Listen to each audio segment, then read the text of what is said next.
Welcome back to Quack Fab. In today's episode, we are going to install the rear Brembo brakes and finish up the mock-up on the front Brembo brakes.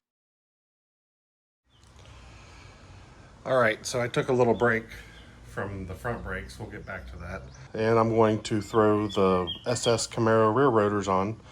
This rear end is actually out of a manual V6 car, which is identical to the SS except for the brakes and the gear in the center diff. The case of the center diff is exactly the same as an SS, just the gearing inside of it's different. The drive shafts are the exact same as the SS, all the control arms are the exact same, the hubs, everything else. The only difference is the V6 has a little bit smaller brakes and it's got a different gear in it, obviously because it's a V6. But anyway, the V6 ones are also way cheaper than the SS ones. So the only problem with putting Camaro SS brakes onto a V6 is that the dust shield runs right into the brake. So you gotta cut the lip off or buy new dust shields, and them things are like $120 a piece new. And even from the salvage yard, it's a ridiculous price for something that you could just cut the end off of and have a good enough brake shield. But that's what we're going to get into.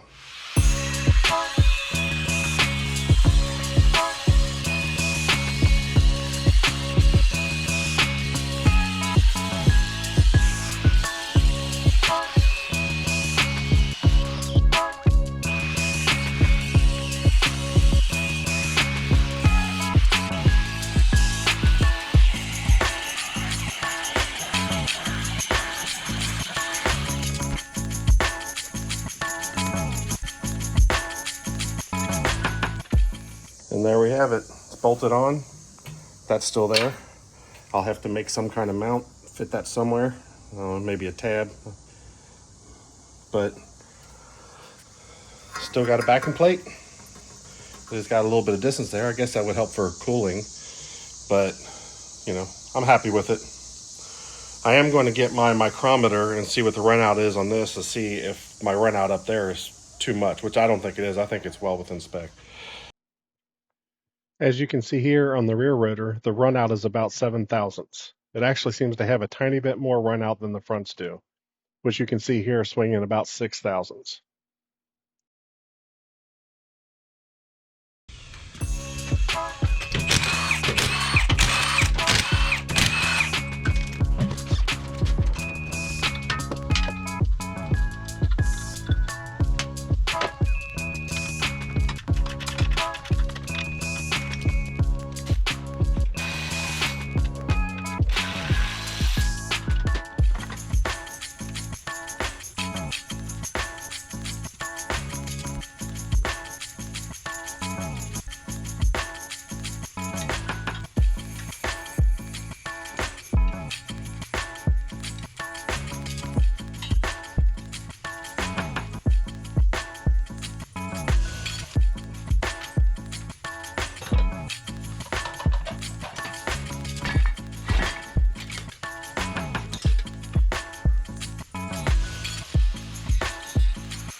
All right, we're back working on the front brakes. It's after midnight because it's cooler now. It's just been too miserable to work out here during the day.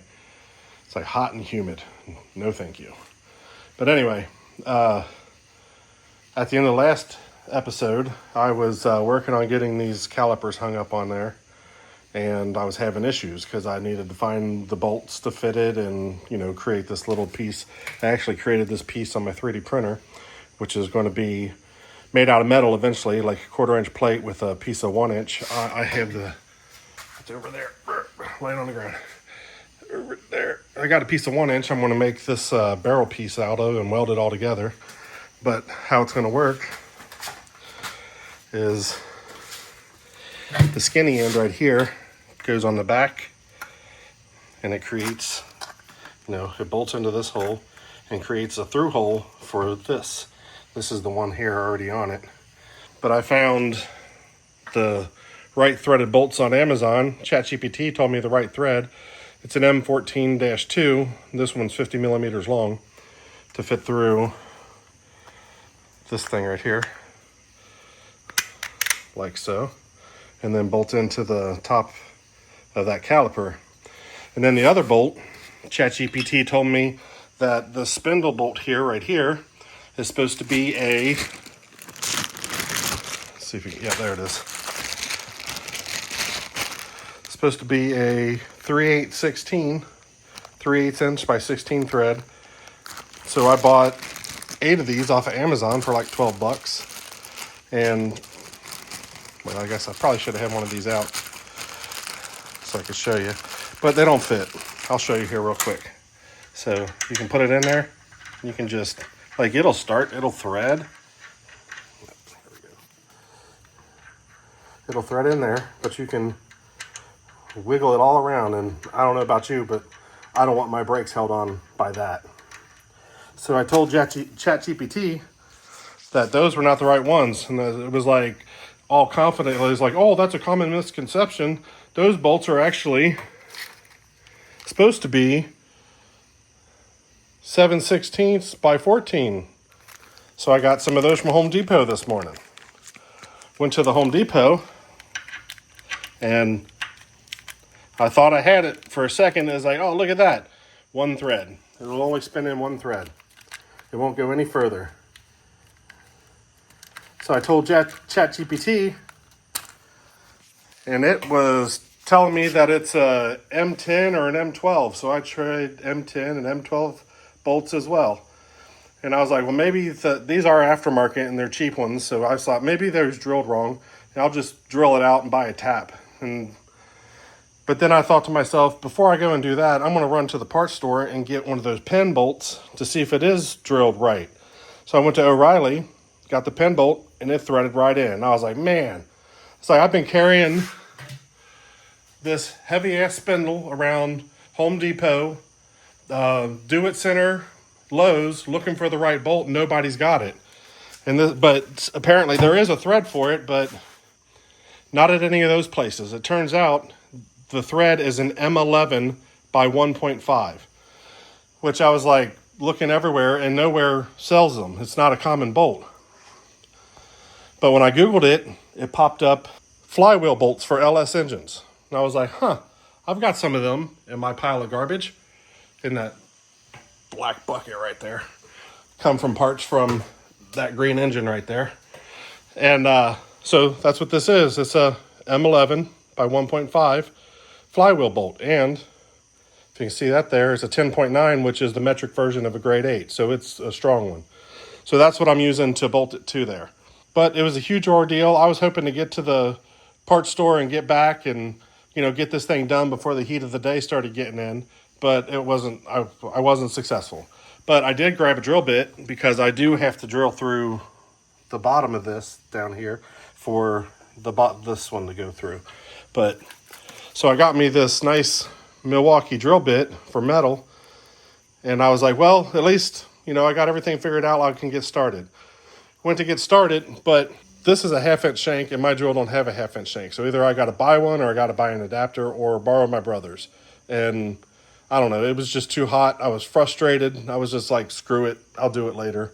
But so here we are. I'm not going to be able to drill the hole, but I am going to be able to hang my caliper on there and get everything mocked up, which is the whole intent of why I did the brakes, because I need to know where the wheel and tire sit in relation to the A-arms so that I can make a shock mount. I'm going to get this caliper hung on here and let you all see what it looks like.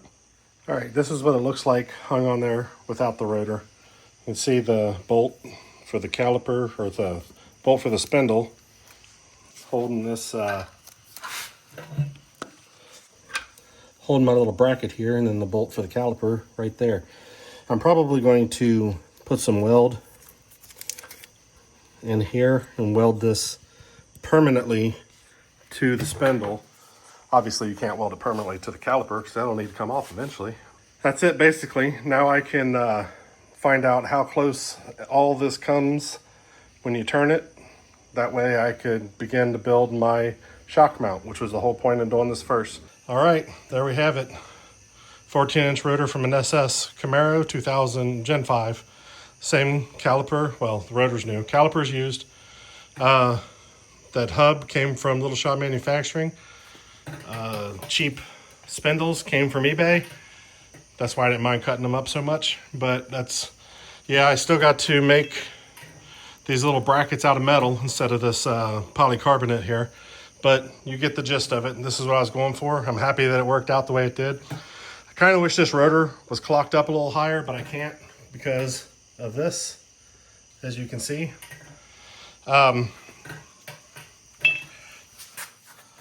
Because if I was to chop this off, there's too many different levels here to deal with. And on this side, there's also too many different levels to deal with. So that's why I made this bolt-on bracket like this. But once I turn this into metal, I am going to weld this on permanently. These are made out of cast steel, so they weld a lot easier than cast iron, so it should hold a weld. And I'm going to leave that bolt in there just in case. But I'm happy with it. I think it's going to work great. It's going to be amazing. And that's all we got for this episode. But the next episode, I'm going to be taking those shock mounts and putting my wheel back on here and lining them up, seeing how I can get them mounted.